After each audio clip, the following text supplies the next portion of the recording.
longtemps que je n'ai pas fait de vidéo, je suis ravie d'être de retour. Donc j'ai été absente, je crois un mois quasiment, parce que j'ai fait un stage en librairie notamment, qui a été génial, et j'ai aussi donc relancé mon projet dans une autre région de l'Isère, et donc du coup ça m'a pris beaucoup de temps. Et donc, enfin bref, je vais vous en parler un petit peu plus en détail. C'est vraiment une vidéo update de tout ce qui s'est passé pendant ce dernier mois. Du coup, je voulais commencer dans un premier temps par mon projet de librairie itinérante que j'ai dû mettre en pause suite à ma séparation parce que j'ai aussi déménagé. Donc du coup, voilà, il a fallu savoir si je voulais continuer ce projet, savoir s'il était viable dans cette nouvelle partie de l'Isère. Et du coup, j'ai fait tout ça pendant l'été et plus intensément pendant septembre, où du coup j'ai décidé de continuer ce projet et une banque m'a suivi, donc du coup je peux le dire officiellement.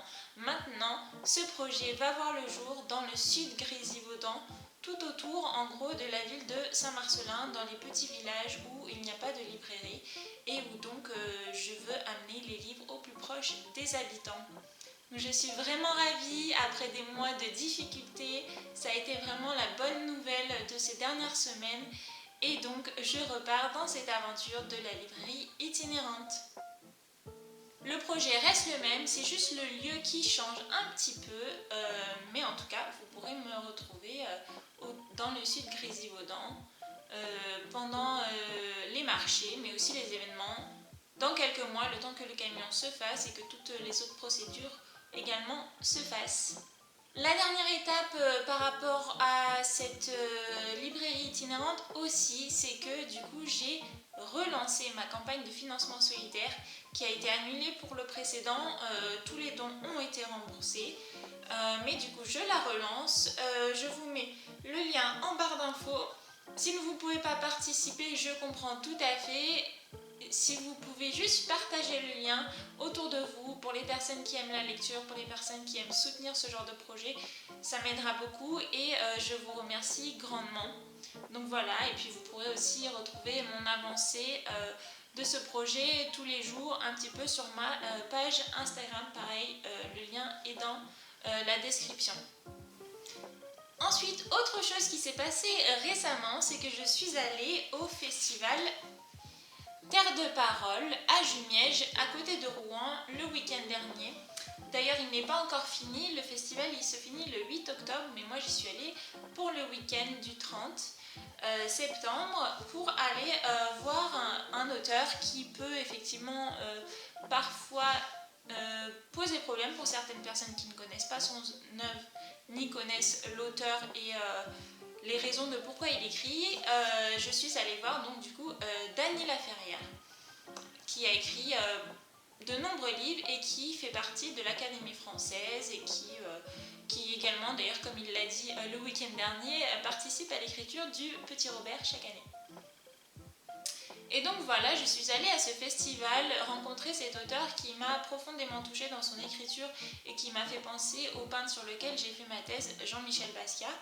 Et en fait, chose un peu impromptue pour la petite histoire, je pense que ça pourra en faire sourire plusieurs, c'est que du coup j'étais à l'hôtel le matin avant d'aller au festival, je suis allée prendre le petit déjeuner et en fait, qui est-ce qu'il y avait dans la salle de petit déjeuner?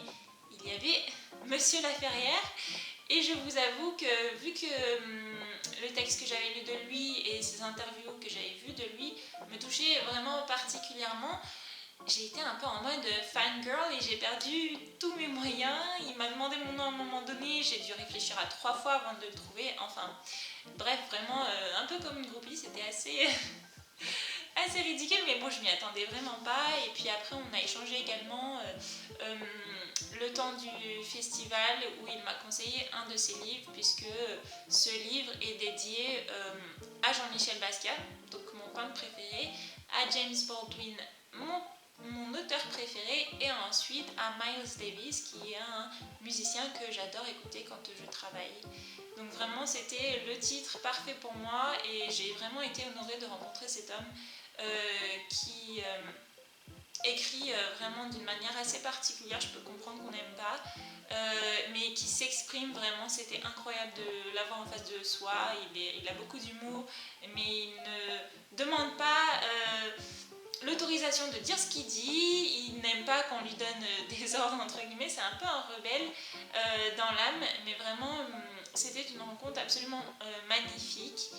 Et puis pour tout vous dire, le soir, comme dans de nombreux festivals de littérature, il y avait des spectacles et autres, et il y avait un spectacle de magie accompagné d'un violoncelle dans les ruines de l'abbaye de Jumièges. C'était en pleine nuit et le spectacle de magie était autour des fantômes. Et donc du coup, il y avait comme un faux fantôme qui tournait autour de nous et autres. Et c'était absolument magique. J'y suis allée un peu entre guillemets à reculons parce qu'une fois de plus j'étais seule, mais je me suis dit voilà, la vie il faut la vivre à fond et va voir ce spectacle. Et en fait c'était un moment magique. Donc voilà pourquoi je vous dis ça, c'est parce que des fois il faut un peu se mettre les coups de pied là où vous savez pour vivre des moments absolument surprenants et qu'on se souviendra encore très souvent. Donc je vous encourage à de temps en temps vous challenger. Mon prochain challenge qui a rien à voir avec la littérature, mais c'est de me remettre à l'escalade alors que j'ai le vertige. Donc voilà. Et la dernière partie que je voulais un petit peu vous donner une update, c'est mes lectures. Parce que nous sommes quand même sur une chaîne de lecture. Alors du coup, le premier livre que j'ai quasiment fini, que je suis en train de lire, c'est La 25e heure de Guillaume Declercq, Baudine et Jérôme Dumont. Je lis ce livre dans le cadre d'un club de lecture d'entrepreneurs de ma région qui vient de commencer. Donc c'est vraiment génial de pouvoir se rencontrer en tant qu'entrepreneur et échanger. Et encore plus quand c'est autour de livres. Pour l'instant, j'ai lu les 2 premières parties qui sont vraiment intéressantes, qui peuvent beaucoup apporter. Et donc du coup, il me reste une seule partie que je pense finir assez rapidement. Ensuite, j'ai commencé ce roman graphique, Bon baiser de Limone de Edo Brené, ou Brenes, je ne sais pas comment ça se prononce, qui est, je viens juste de le commencer, qui est vraiment sympa pour l'instant. C'est un peu un voyage dans le passé de l'histoire d'un jeune homme. Et en fait, j'ai voulu lire un roman graphique parce que déjà, j'essaie d'en lire un ou deux par mois. Et parce que aussi, le dernier roman que j'ai lu, c'était une relecture, donc La plus secrète mémoire des hommes de Mohamed Moukarsar, m'a beaucoup bouleversée, même si c'était une deuxième lecture. J'adore ce bouquin, enfin vraiment, c'est un des derniers bouquins qui m'a vraiment marqué et que je pense sera dans toutes mes bibliothèques et que je ne peux que vous conseiller de lire, même s'il est assez surprenant aussi à certains moments. Donc voilà, je voulais quelque chose d'assez simple et ce roman graphique est absolument parfait pour ça. Et la dernière lecture que je fais en ce moment, c'est Poussipédia de Zoé Mendelssohn et de Maria Conejo, je sais pas, qui est donc une encyclopédie de l'Hachette comme c'est marqué, et des éditions d'Alva, qui est super intéressant. Donc c'est pas un livre qu'on lit d'une traite, c'est vraiment une encyclopédie avec beaucoup de données sur du coup l'organe des femmes. Et donc du coup on en apprend beaucoup. Pour moi c'est très important d'avoir ce genre de livre dans sa bibliothèque, peu importe notre genre, parce qu'on en apprend beaucoup sur soit nous, soit les personnes qui nous entourent. Par exemple, moi là je suis au chapitre de la transidentité, qui ne me concerne pas personnellement, mais je trouve que c'est très intéressant de comprendre le mécanisme, de comprendre les gens qui passent à travers ça pour pouvoir parfois mieux les accompagner ou tout simplement répondre à des questions qu'on peut avoir.